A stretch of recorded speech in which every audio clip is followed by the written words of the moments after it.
Lady bird ക്രിയേഷൻസിലേക്ക് എല്ലാവർക്കും സ്വാഗതം.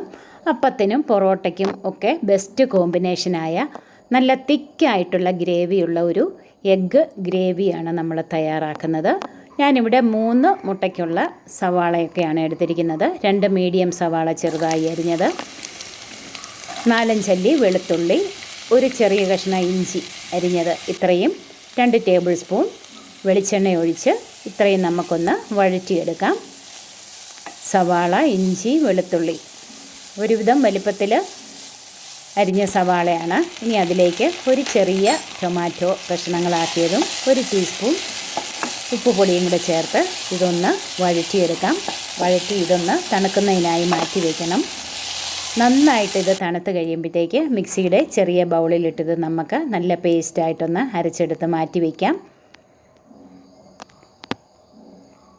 ഇനി ഇതിൽ ചേർക്കാനായിട്ട് സാജീരകം, ബേ ലീഫ്, ഒരു ഓൾ സ്പൈസിൻ്റെ ലീഫ്, 2 ഗ്രാമ്പു, 2 ഏലയ്ക്ക, ഒരു ചെറിയ കഷ്ണം സിനമൺ, ഇത്രയും നമുക്ക് പാൻ അടുപ്പിൽ വെച്ച് 2 ടേബിൾ സ്പൂൺ എണ്ണ ഒഴിച്ച് ചൂടാകുമ്പം ഈ സ്പൈസസ് ഇട്ട് നമുക്കൊന്ന് മൂപ്പിച്ചെടുക്കാം. ഇത് ചേർത്ത് മൂപ്പിച്ച് കഴിയുമ്പോൾ നല്ലൊരു മണം വരും. അപ്പോഴത്തേക്ക് ഫ്ലെയിം നല്ലപോലെ കുറച്ച് വെച്ചിട്ട് നമുക്ക് 2 table spoon Kashmiri chilli powder ചേർത്ത് കൊടുക്കാം. ലോ ഫ്ലെയിമിൽ നമുക്കിത് നന്നായി ഒന്ന് വഴറ്റിയെടുക്കാം.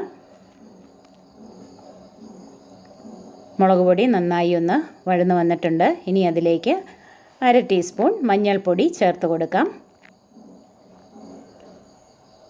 മഞ്ഞൾപ്പൊടിയും ചേർത്ത് കൊടുത്ത് നന്നായി ഒന്ന് വഴറ്റിയെടുക്കാം.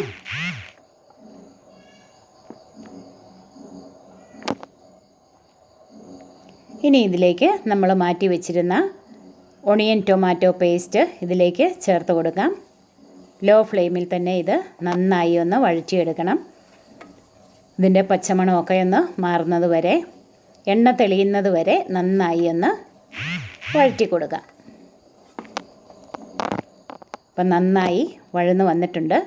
ഇനി അതിലേക്ക് 2 ടീസ്പൂൺ മല്ലിപ്പൊടിയും 1 ടീസ്പൂൺ ഗരം മസാലപ്പൊടിയും കൂടെ ചേർത്ത് ഒന്നുകൂടെ ഒന്ന് വഴറ്റിയെടുക്കാം. പൊടികളും കൂടെ ചേർത്ത് നന്നായി ഒന്നുകൂടെ ഒന്ന് വഴറ്റി അരപ്പ് വേകുന്നതിനായിട്ട് 1/2 കപ്പ് നല്ല ചൂടുവെള്ളം ചേർത്ത് കൊടുക്കാം. ചൂടുവെള്ളം ചേർത്ത് കൊടുത്ത് നന്നായി ഒന്ന് മിക്സ് ചെയ്ത് അരപ്പൊന്ന് തിളയ്ക്കണം.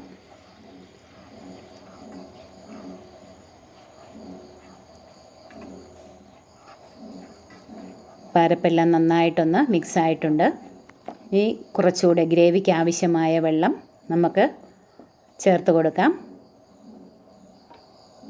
ഞാനിപ്പം 3 മുട്ടയ്ക്ക് പാകത്തിനുള്ള വെള്ളമാണ് ചേർക്കുന്നത്. ഒരു 1/2 കപ്പ് ചൂടുവെള്ളം കൂടെ നമുക്ക് ചേർത്ത് കൊടുത്ത് നന്നായി ഒന്ന് മിക്സ് ചെയ്ത് ഇതൊന്ന് തിളയ്ക്കണം. ആ സമയത്ത് നമുക്ക് വേറൊരു പാനിൽ 1 ടീസ്പൂൺ ഓയിൽ ഒഴിച്ച് 1/2 ടീസ്പൂൺ മുളക് പൊടി ഇട്ട് മുട്ട പുഴുങ്ങി വെച്ചിരിക്കുന്നത് നന്നായി ഒന്ന് വരഞ്ഞ് 2 മിനിറ്റ് ഇതൊന്ന് മീഡിയം ഫ്ലെയിമിൽ ഇതൊന്ന് ഫ്രൈ ചെയ്തെടുക്കാം. അപ്പോൾ ഈ മുളക് പൊടി ഒക്കെ നന്നായിട്ട് മുട്ടയിൽ പിടിക്കാനായിട്ടാണ് ഇങ്ങനെ ഒന്ന് റോസ്റ്റ് ചെയ്തെടുക്കുന്നത്. അപ്പം നമ്മുടെ ഗ്രേവി നന്നായിട്ട് തിളച്ച് ഇരിപ്പുണ്ട്. അതിലേക്ക് നമുക്ക് ഈ ഫ്രൈ ചെയ്ത എഗ്സ് ചേർത്ത് കൊടുക്കാം. നന്നായിട്ടൊന്ന് മിക്സ് ചെയ്തിട്ട് ഒരു 2 മിനിറ്റ് കൂടെ നമുക്കൊന്ന് മൂടി വെച്ച് ഇതൊന്ന് തിളപ്പിച്ചെടുക്കാം.